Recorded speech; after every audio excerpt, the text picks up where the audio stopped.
The median venture capital returns don't even return capital to their investors, and so something's seriously wrong if a tiny fraction of capital is going to women and people of color.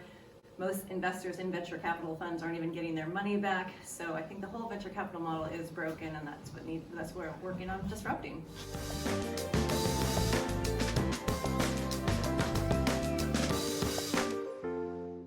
My name's Alicia Robb. I split my time between Boulder, Colorado and Tucson, Arizona. I am an economist by training.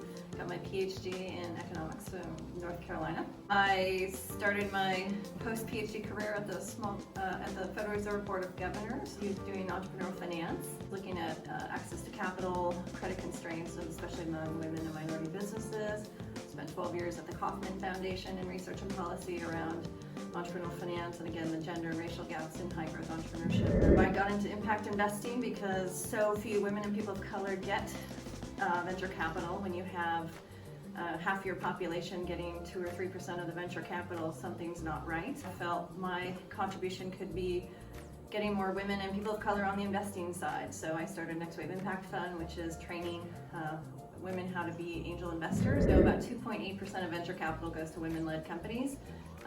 Partly this is due because most of the venture capitalists are white men, and so there's something called homophily, where you like to hang out with people like you like to start companies with people like you like to invest in companies like you. So by diversifying the investor base, we hope to get more capital to underrepresented entrepreneurs, and then as they become successful, they become the next round of angel investors and venture capitalists and co-founders and mentors, advisors, board of directors, and we create a more inclusive ecosystem. We need a whole systems change approach. We need to think of new models, new structures that benefit both the entrepreneurs and the investors in ways that work for them.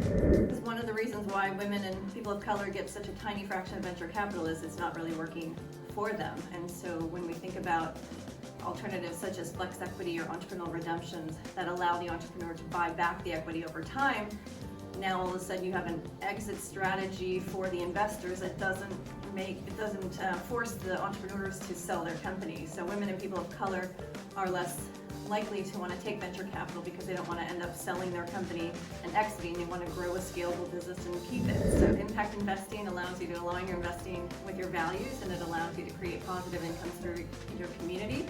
And really, a tiny fraction of venture capital goes to startups in the ecosystem here in Cincinnati, and great ideas come from everywhere, and there's great ideas in Cincinnati, and investors, by investing in them, help the companies scale.